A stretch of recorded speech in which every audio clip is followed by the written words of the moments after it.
سماعتات تماللومن من تزومن عدومن بواغازي تمن انكو هيوتهم جبيرم بزدما كل مدايلو تات كمزغو جميرم كمزنبرو عفوغواي ورداتاتن كتماتاتن تግራይ አዘኻኺሮም እንተኾነ ግና ጸላዕቲ ኣብ ልዕሊ ህዝቢ ትግራይ ጆኖሳይዳዊ ኩናት ካብ ዘካይዱ ነዘ ህዝቢ ብሕልኽላኽ ጸገማት ይፍተን ከም ዘሎ እቶም አፈጉባኤታት ይገልጹ ሕድር ስዋኣት ኩሉ ግዜ ብሰዓታት ብዓመታት በዋርሕ ብኻልእ ልዕቀን ኣይኮነ ኩሉ ግዜ ምሳና ዘሎን ዝቕጽልን እዩ ሕድር ስዋኣትና ተሰውኡሉ ድማ እቲ ሕብረተሰብ ፍትሕ ክረክብ እዩ እቲ ሕብረተሰብ ሰላም ክረክብ እዩ እቲ ሕብረተሰብ ሰላም ክረክብ ማለት ድማ ኣብ ልምዓቱ ከኣቲ ዝተለወጠት ዝተቐየረት ትግራይ ክረክብ ናብዚ ህንጸት ከኣቲ እዩ ብዛ አንጻር ግን ሕዚ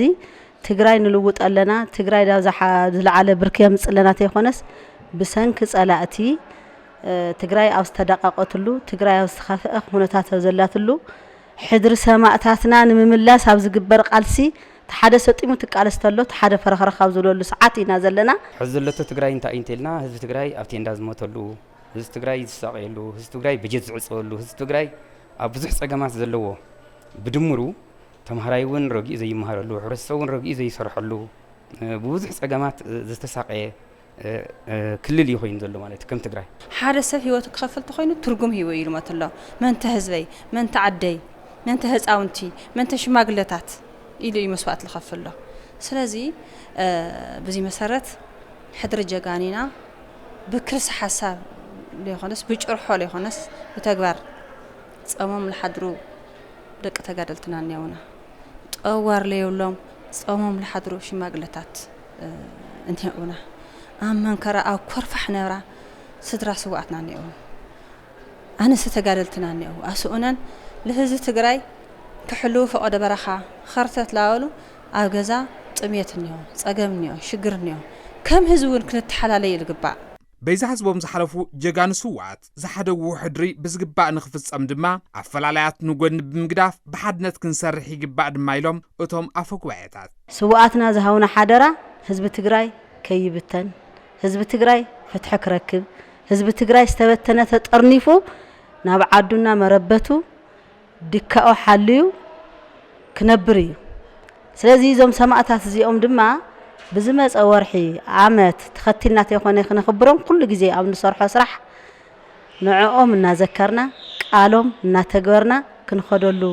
ዝግበአና ሰዓት እዩ ሕድሮም መጽንዕና ሓዝ ዝተረፈ ናይ ልምዓት ስራሕቲ ዳግመ ሕየትን ህንጸትን ትግራይ ምርግጋጽ ስርዓትን ዲሞክራሲን ናይ ትግራይ ናብ ኑር ናይ ምምላስ ስድራ ሰማዕታት ውን ናይ ተጠቃምነት ሕቶ መሰል ብተሰፊሕ ዝና ተልዓለ ዘሎ እዩ ጸደቀ ናይ ተጠቃምነት ሕቶ ውን ክራገጽ በቢሉ ውን ግን ህዝቡ ውን ተጠቃሚ ዝኾነሉ መንእሰይ ውን ናይ መጠሻ ናይ ተጠቃምነት ሕቶ ዘሎ መንእሰይ ውን ህዝቡ ውን ምስኡ ሓዊስና አቀርባ ጊዜ በቲ ናይ ሰነ 15 ምክንያት ምግባር መጠሻ ዕደላ አካይድና ኣለና ሕድሪ ኢሎም ንሓደጉና ጀጋኑ ስዋዕትና ናዮም ሕድሪ ብምጥላም ኣብ ዝተፈላለዩ ኣረኣያታት ጸሚድና ትግራይ ክትባታትን ትግራይ ላብ ሓደል ከይንመጽእ ሰበስና ክንፈላለ ብሃይማኖት ክንፈላለ ብዘርእ ክንፈላለ ብቆሸተይ ብጓጢ ክንፈላለ ዓብይ ስራሕቲ እናተሰርሐ ጸኒሕ እዩ እዚ ከም ተጋሩ ኣይዋጸና እንታይ መለዋጸና ተኾይኑ ሓድነትና ጠናኺርና መረበትና ትግራይና ላፍታ ነበረትላ بحق منغستي